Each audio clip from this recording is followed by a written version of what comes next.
پی کے T V news کے ساتھ میں ہوں آصف اقبال۔ نظر ڈالیں گے آج کی ہیڈ لائنز پر۔ وزیر اعظم پاکستان عمران خان نے واضح کیا ہے کہ اپوزیشن کو کسی قسم کی رعایت نہیں ملے گی۔ انہوں نے ہدایت کی ہے کہ قانون کی خلاف ورزی کرنے والوں سے سختی سے نپٹا جائے گا۔ مانچسٹر کے رہائشیوں کی صحت کا خیال ہے، ہم سیاست نہیں کھیل رہے، لوگوں کو بتانا ضروری ہے کہ سیاست نہیں۔ گریٹر مانچسٹر کے میئر کی وزیر اعظم بورس جانسن سے مدد کی اپیل۔ اسلام آباد میں تعینات برطانوی ہائی کمشنر ڈاکٹر کرسٹن ٹینر نے اردو اور انگلش زبان میں بڑھتی سیاحت کی تعریف کی اور پاکستانی قوم کی مہمان نوازی پر شکریہ ادا کیا۔ چیف سیکرٹری آزاد جموں کشمیر ڈاکٹر شہزاد خان بنگش کی زیر صدارت آزاد کشمیر میں کورونا وائرس کی تازہ ترین صورتحال اور آئندہ لاہ عمل کے حوالے سے اعلیٰ سطحی اجلاس۔ کورونا وائرس کی تازہ ترین صورتحال پر بات ہوئی۔ چودھری آفتاب احمد فوکل پرسن برائے اوورسیز وزیر اعلیٰ پنجاب نے یوکے میں پاکستانی صحافیوں کے وفد سے ملاقات کی اور اوورسیز پاکستانیوں کو درپیش مسائل اور تازہ ترین سیاسی صورتحال پر گفتگو کی گئی۔ پاکستان ٹیلی کام اتھارٹی پی ٹی اے نے پاکستان میں چینی ویڈیو شیئرنگ ایپ ٹک ٹاک کو بحال کر دیا۔ ٹک ٹاک انتظامیہ نے پاکستان کو غیر اخلاقی مواد کو روکنے کی یقین دہانی کرا دی، جس کے بعد پاکستان میں ٹک ٹاک کو بحال کرنے کا فیصلہ کر دیا ہے۔ وفاقی دارالحکومت اسلام آباد کے سب سے بڑے سرکاری ہسپتال پاکستان انسٹی ٹیوٹ آف ہیلتھ سائنسز پمز میں 99 کروڑ 94 لاکھ روپے مالیت کی ادویات جعلی رسیدوں پر جاری ہونے کا انکشاف۔ آڈیٹر جنرل پاکستان نے ادویات کی خریداری میں بے ضابطگیوں سے متعلق رپورٹ جاری کر دی۔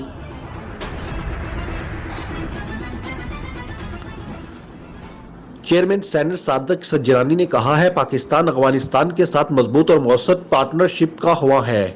نجی ٹی وی چینل کے مطابق انہوں نے یہ بات حزب الاسلامی افغانستان کے سربراہ گل بدین حکمت یار سے بات چیت کرتے ہوئے کہی۔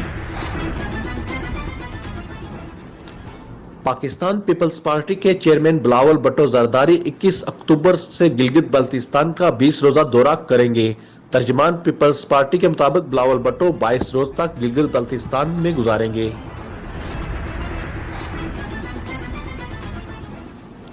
سابق وزیر اعظم سردار عتیق احمد خان کا دورہ ڈڈیال، صحافیوں سے گفتگو۔ انہوں نے کہا کہ مسلم کانفرنس ریاست کی واحد جماعت ہے جو گلگت بلتستان کے حوالے سے واضح دو ٹوک اور جاندار موقف رکھتی ہے۔ ہمارا آج بھی وہی بیانیہ ہے جو مسلم کانفرنس کی بنیاد رکھنے کے وقت تھا۔ تاجر رہنما ماوا شبیر کی دوستوں کے ہمراہ صدر تھوک فروش چودھری عاشق کے گھر فاتحہ خوانی، مرحوم کے درجات کی بلندی کے لیے خصوصی دعا۔ سیاسی سماجی شخصیات کا گھر جا کر لواحقین سے اظہار تعزیت۔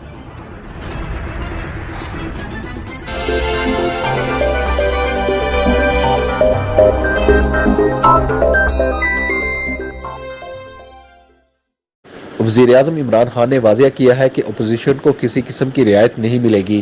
انہوں نے یہ ہدایت کی ہے کہ قانون کی خلاف ورزی پر سختی سے نپٹا جائے گا۔ نجی ٹی وی کے مطابق انہوں نے یہ بات اپنی زیر صدارت منعقدہ اہم اجلاس میں کی، جس میں وفاقی وزراء اور پارٹی قائدین نے شرکت کی۔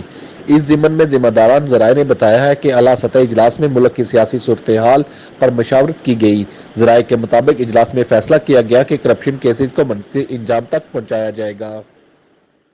سابق وزیر اعظم آزاد جموں کشمیر سردار عتیق احمد خان کی ڈڈیال گجر ہاؤس بلوٹ آمد۔ مسلم کانفرنس کے مرکزی رہنما و سابق چیئرمین بلدیہ ڈڈیال چودھری شوکت علی گجر اور چودھری اشفاق علی کی والدہ کی وفات پر تعزیت کی۔ اس موقع پر چودھری غلام ربانی برق، چودھری اورنگزیب لکھیا، چودھری ساجد نذیر کنڈ، صدر تحصیل پریس کلب ڈڈیال اقبال تبسم، سابق جنرل سیکرٹری تحصیل پریس کلب ڈڈیال شجاع الرحمان، سابق صدارتی امیدوار تحصیل پریس کلب ڈڈیال ظہیر سپرو، راجہ ریاض راجو، پہلوان سرور، شاہد عزیز، چودھری سلیل، اسرار ظہور اور دیگر نے مرحومہ کے احصال ثواب کے لیے فاتحہ پڑھی اور مغفرت کی دعا کی۔ دورہ ڈڈیال کے دوران انہوں نے صحافیوں سے بھی گفتگو کی۔ اس حوالے سے دیکھیے ڈڈیال سے ہمارے نمائندے ظہیر سپرو کی یہ رپورٹ۔ سابق وزیر اعظم آزاد کشمیر سردار عتیق احمد خان کا دورہ ڈڈیال۔ صحافیوں سے گفتگو کرتے ہوئے انہوں نے کہا کہ مسلم کانفرنس ریاست کی واحد جماعت ہے جو گلگت بلتستان کے حوالے سے واضح دو ٹوک اور جاندار موقف رکھتی ہے۔ ہمارا آج بھی وہی بیانیہ ہے جو مسلم کانفرنس کی بنیاد رکھنے کے وقت تھا۔ آئندہ الیکشن کے حوالے سے ان کا کہنا تھا کہ مسلم کانفرنس انشاءاللہ اپنی پوری تیاری کے ساتھ الیکشن میں جا رہی ہے اور کامیابی حاصل کر کے تحریک آزادی میں اپنا بھرپور کردار ادا کرے گی۔ ایک سوال کے جواب میں ان کا کہنا تھا کہ الیکشن کے قریب کی صورتحال کو دیکھ کر فیصلہ کریں گے کہ کس جماعت کے ساتھ اتحاد کیا جائے یا نہیں۔ ظہیر سپرو، ڈڈیال، آزاد کشمیر۔ اور ریاست کے سارے خطے آپس میں جڑے ہوئے ایک دوسرے کے ساتھ، تو ان کو ہندوستان نے الگ کرنے کی کوشش کی ہے، پاکستان نے ان کا ہمیشہ پہرا دیا ہے۔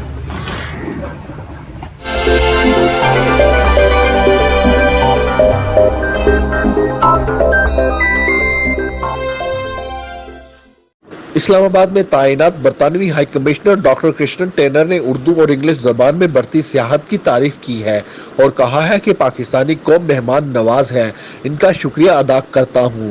انہوں نے کہا کہ پوری دنیا پاکستان کی خوبصورتی کی تعریف کرتی ہے۔ انہوں نے مزید کہا کہ ہم برٹش ایئر ویز اور ورجن ایئر لائن بھی چلا دی ہے۔ انہوں نے مزید کیا کہا، آئیے سنتے ہیں۔ مجھے خوشی ہے کہ پاکستان میں سیاحت بڑھ رہا ہے اور پوری دنیا پاکستان کی خوبصورتی کی تعریف کر رہا ہے۔ The UK wants to see more sustainable tourism in Pakistan, creating jobs and supporting local communities. Hundreds of thousands of Brits visited before the coronavirus. We've changed our travel advice because of the improved security. British Airways and Virgin are now flying. All of that will help make tourism in Pakistan even more mazboot and allow even more visitors to come and see amazing sights like here at Old Zit Fort. یہ ضروری ہے کہ the natural beauty is protected through green tourism, reducing plastic and ensuring there is no litter. آپ کا مہمان نوازی کا شکریہ۔ گریٹر مانچسٹر کے میئر نے برطانیہ کے وزیر اعظم بورس جانسن سے مدد کی اپیل کی ہے اور کہا ہے کہ مانچسٹر کے رہائشیوں کی صحت کا خیال ہے۔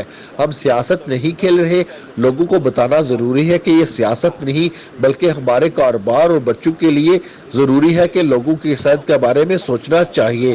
انہوں نے حکومت سے اپیل کی ہے کہ ہمیں مل کر کام کرنا چاہیے، سردیوں میں مزید مشکلات پیدا ہو سکتی ہیں۔ It's pretty low. People are worrying about their jobs, their kids, their homes, their businesses. So this isn't about politics or about money. This is about people, people's health and what's right for them. And what I would say to the government is let's come together and agree a package of support that helps people through this. A punishing lockdown without support, trapping places in tier 3 all winter, I think will cause real harm to health in the broadest possible sense. Chief secretary Azad حکومت ریاست Jammu Kashmir doctor Shahzad Khan Bangash کے زیر صدارت آزاد کشمیر میں corona کی تازہ ترین صورتحال اور آئندہ لاہ عمل کے حوالے سے اعلیٰ سطحی اجلاس پیر کے روز منعقد ہوا۔ اجلاس میں آزاد کشمیر کے اندر کورونا وائرس کی تازہ ترین صورتحال کا جائزہ لیا گیا اور اس حوالے سے ضروری اقدامات کے حوالے سے فیصلہ جات کیے گئے۔ اجلاس میں متعلقین نے شرکت کی۔ اجلاس میں فیصلہ کیا گیا کہ تعلیمی اداروں، سرکاری دفاتر اور دیگر جگہوں پر کورونا وائرس کے کیسز آنے پر حالات کا جائزہ لیتے ہوئے متعلقہ جگہ پر لاک ڈاؤن کرنے کی تجویز دی گئی ہے، جس پر عمل درآمد کروانے جانے پر محکمہ صحت عامہ کا فیصلہ حتمی تصور ہوگا۔ اس عمل درآمد کو یقینی بنایا جائے گا۔ بریفنگ اجلاس کے خطاب کرتے ہوئے chief secretary Azad Kashmir doctor Shahzad Bangash نے کہا کہ اس صورتحال کا جائزہ لینے کے لیے تیسری میٹنگ کی جا رہی ہے۔ پاکستان ٹیلی کام اتھارٹی پی ٹی اے نے پاکستان میں چینی ویڈیو شیئرنگ ایپ ٹک ٹاک کو بحال کر دیا۔ ٹک ٹاک انتظامیہ نے پاکستان کو غیر اخلاقی مواد کو روکنے کی یقین دہانی کرا دی، جس کے بعد پاکستان میں ٹک ٹاک کو بحال کر دینے کا فیصلہ کیا گیا ہے۔ پی ٹی اے کا کہنا ہے کہ مشروط طور پر ٹک ٹاک سروس بحال کر دی گئی ہے۔ غیر قانونی مفاد کو پھیلانے سے روکنے کے لیے ٹک ٹاک پر مسلسل زور دیا جاتا رہا۔ غیر قانونی مواد بلاک کرنے کے لیے ٹھوس اقدامات پر اتھارٹی کو مطمئن نہیں کیا گیا تھا۔ پی ٹی اے کے مطابق ٹک ٹاک انتظامیہ کی معاشرتی اقدار اور پاکستانی قوانین کے مطابق مواد کو اعتدال پر رکھنے کی یقین دہانی کرا دی ہے۔ اس سے قبل ٹک ٹاک انتظامیہ نے یقین دہانی کرائی تھی کہ پاکستانی قوانین کو مکمل فالو کریں گے اور غیر اخلاقی مواد کو روکنے کے لیے تمام تر اقدامات کیے جائیں گے۔ میرپور شہر کی سیاسی اور سماجی شخصیت ماوا شبیر نے صدر انجمن تاجرات تھوک فروش چودھری محمد عاشق مرحوم کے گھر جا کر ان کے صاحبزادوں کے ساتھ اظہار تعزیت کیا۔ تعزیت کرنے والوں میں مرزا ذوالفقار، پاپا مطلوب، چاچا چودھری حمید آف سنگوٹ، چودھری شوکت محمود، سابق وزیر حکومت چودھری محمد سعید، سابق امیدوار اسمبلی چودھری محمد اشرف، سابق ڈپٹی ایڈمنسٹریٹر بلدیہ چودھری سلطان، سابق deputy mayor Mirpur Chaudhry Amjad, Babar Shahzad, P T I Mirpur کے چودھری محمد صدیق، سابق چیئرمین ادارہ ترقیات جاوید اقبال، چودھری خالد قربان آف برکے، چودھری ناظم آف جادہ نے گھر جا کے تعزیت کرتے ہوئے کہا، چودھری عاشق میرپور شہر کے لیے بہت قربانیاں دیں، میرپور شہر ایک مخلص انسان سے محروم ہو گیا۔ چودھری ماوا شبیر نے کہا کہ چودھری عاشق نے ہمیشہ تاجروں کے حقوق کی بات کی، ان کی کمی ہمیشہ رہے گی۔ اللہ پاک مرحوم کو جنت الفردوس میں اعلیٰ مقام عطا فرمائے۔ چیئرمین سینٹ صادق سنجرانی نے کہا ہے، پاکستان افغانستان کے ساتھ مضبوط اور مؤثر پارٹنرشپ کا خواہاں ہے۔ نجی ٹی وی چینل کے مطابق انہوں نے یہ بات حزب الاسلامک افغانستان کے سربراہ گل بدین حکمت یار سے بات چیت کرتے ہوئے کہی، جنہوں نے آج ان سے ملاقات کی۔ چیئرمین سینٹ معزز مہمانوں سے کہا کہ پاکستان افغانستان کے ساتھ دو طرفہ تعلقات کو بہت اہمیت دیتا ہے۔ چیئرمین سینٹ نے ملاقات میں باہمی تعاون کو اقتصادی و پارلیمانی روابط کے ذریعے مستحکم کرنے کے عزم پر زور دیا اور کہا کہ پرامن و خوشحال افغانستان پاکستان کے وسیع تر مفاد میں ہے۔ چودھری آفتاب احمد فوکل پرسن برائے اوورسیز وزیر اعلیٰ پنجاب نے یو کے میں پاکستانی صحافیوں کے وفد سے ملاقات کی اور اوورسیز پاکستانیوں کے مسائل اور تازہ ترین سیاسی صورتحال پر گفتگو کی گئی۔ اس موقع پر گفتگو کرتے ہوئے فوکل پرسن برائے اوورسیز وزیر اعلیٰ پنجاب چودھری آفتاب نے کہا ہے، اپوزیشن ملک میں انتشار پھیلانا چاہتی ہے۔ اپوزیشن کا بیانیہ تقسیم کا بیانیہ ہے اور قوم پر مسلط کر دیا گیا ہے۔ آپ نے مزید کہا کہ نواز شریف ملک دشمن قوتوں کا اعلی کار بن چکا ہے۔ وزیر اعلیٰ پنجاب سردار عثمان بزدار پر بلاول کے ذاتی حملے یہ ظاہر کرتے ہیں کہ ان کے پاس دلائل ختم ہو گئے ہیں۔